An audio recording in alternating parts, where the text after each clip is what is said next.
بچپن میں ہم سب کے ذہن میں کچھ سوال ہمیشہ گونجتے تھے۔ دنیا کیسے بنی، پہلا انسان کیسے آیا، اور مرنے کے بعد ہم کہاں جاتے ہیں؟ زیادہ تر ہمیں ایک ہی جواب ملتا تھا۔ بڑے اکثر کہتے تھے اور اسکول میں بھی یہی بتاتے تھے، یہ سب خدا کی تخلیق ہے۔ یہ جواب ہمیں تسلی دیتا تھا، لیکن ہماری کیوریوسٹی پھر بھی زندہ رہتی تھی۔ ہم مزید جاننا چاہتے تھے، لیکن جیسے جیسے ہم آگے بڑھتے گئے تھنگس اسٹارٹیڈ ٹو چینج۔ جب ہم کالج اور یونیورسٹی میں جاتے ہیں تو ہمیں ان سوالوں کے سائنٹیفک جواب بھی سننے کو ملتے ہیں، لیکن اکثر انہیں غلط یا متنازع کہہ کر رد کر دیا جاتا ہے۔ اس کا اثر کیا ہوتا ہے؟ وقت کے ساتھ یہ ٹاپک سائنس سے زیادہ ایک کنٹروورسی بن گیا۔ اسکولز نے اس کو پڑھانا بند کر دیا، ٹیچرز اس ٹاپک پہ خاموشی اختیار کرنے لگے۔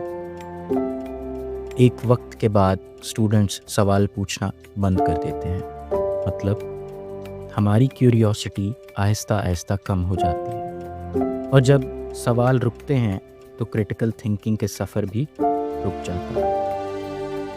ایسے ہی ایک موڑ پر ہسٹری میں ایک ایسا شخص آیا جس نے پوری دنیا کی بایولوجی کو چیلنج کیا، سوالوں کے ساتھ۔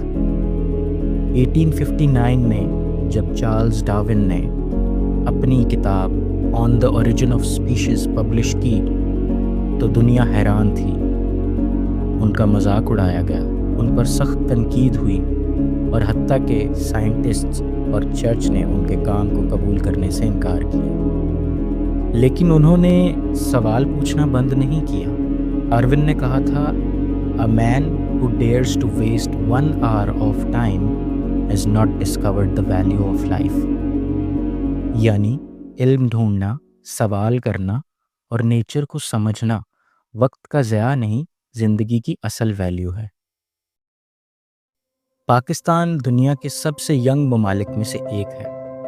یہاں کلچر، ٹریڈیشن اور مذہبی شناخت بہت طاقت رکھتی ہے، اور ہم اسے عزت بھی دیتے ہیں۔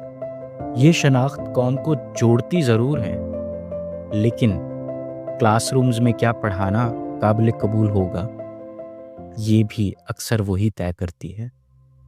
اسی لیے ایولیوشن جیسا بنیادی بایولوجی کا کانسیپٹ اکثر ڈسکریج ہو جاتا ہے۔ اس کی وجہ یہ نہیں کہ ایولیوشن سائنس میں امپورٹنٹ نہیں، بلکہ اس لیے کہ پاکستان میں بہت سے لوگ اسے اسلامی تعلیمات سے متضاد سمجھ لیتے ہیں۔ وقت کے ساتھ یہ ٹاپک بایولوجی کی ایکسپلینیشن کی بجائے صرف ایک ڈیبیٹ بن کر رہ گیا۔ افسوس یہ ہے کہ ہم نے ایولیوشن کو اتنا اوائڈ کیا کہ ہم اسٹوڈنٹس کو یہ بھی نہیں بتاتے کہ اسلام کے سنہری سائنٹیفک دور میں ہمارے مسلم سائنٹسٹس نے نیچر کے بدلتے ہوئے پیٹرنز، اسپیشیز اور بایولوجی پر ریسرچ کی تھی، جیسے البیرونی زمین اور ہیومنز پر آبجیکٹیو اسٹڈی کی، ابن سینا ایکسپیریمنٹل میڈیسن کی فاؤنڈیشن پر تحقیق کی، الجاحظ اسپیشیز ایڈیپٹیشن اور سروائیول پر تحریریں لکھیں۔ حقیقت تو یہ ہے کہ الجاحظ نے ڈارون سے 1000 سال سے بھی پہلے انوائرمنٹ، سروائیول اور اسپیشیز کے چینجز کے بارے میں لکھا تھا۔ Questioning nature was never un-Islamic. It was our strength.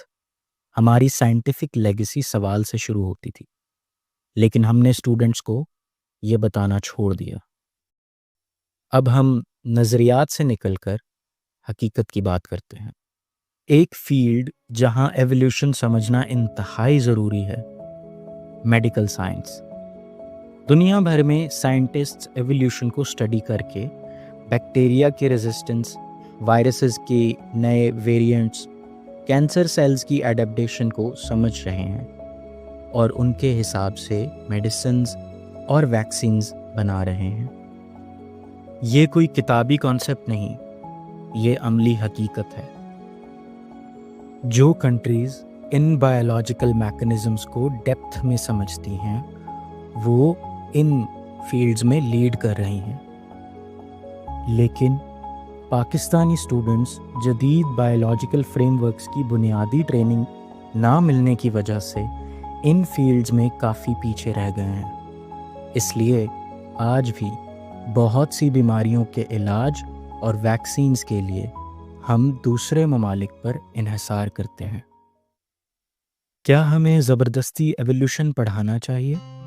ضروری نہیں۔ سوسائٹی پریشر نہیں، ایکسیپٹنس سے چینج ہوتی ہے۔ اگر ایولیوشن ابھی سلیبس کا حصہ نہیں بھی بن سکتا تو بھی ایک اچھا اور ریسپیکٹیبل آلٹرنیٹیو موجود ہے۔ ہم اسٹوڈنٹس کو ان سائنٹسٹس کے بارے میں پڑھا سکتے ہیں جو ایولیوشن کو کرٹیسائز کرتے ہیں مگر سائنٹیفک میتھڈ کے ساتھ ریسرچ کرتے ہیں، کیونکہ سائنٹیفک ڈس ایگریمنٹ بھی سائنس کا ہی حصہ ہے۔ سائنس یہ سمجھاتی ہے کہ زندگی کیسے چلتی ہے اور مذہب یہ سمجھاتا ہے کہ زندگی کیوں ملی ہے، اس کا میننگ اور مقصد کیا ہے۔ سائنس اور مذہب دونوں کا مقصد ایک دوسرے سے مختلف ہے، لیکن دونوں کا وجود ایک دوسرے کو رد نہیں کرتا۔ آج ضرور ایولیوشن ہمارے سلیبس کا حصہ نہیں، لیکن ہم سائنٹسٹس کو، ان کی ریسرچ کو اور سوال کرنے کی روح کو اسٹوڈنٹس تک پہنچا سکتے ہیں۔ پاکستان کا سائنٹیفک مستقبل روشن کر سکتے ہیں۔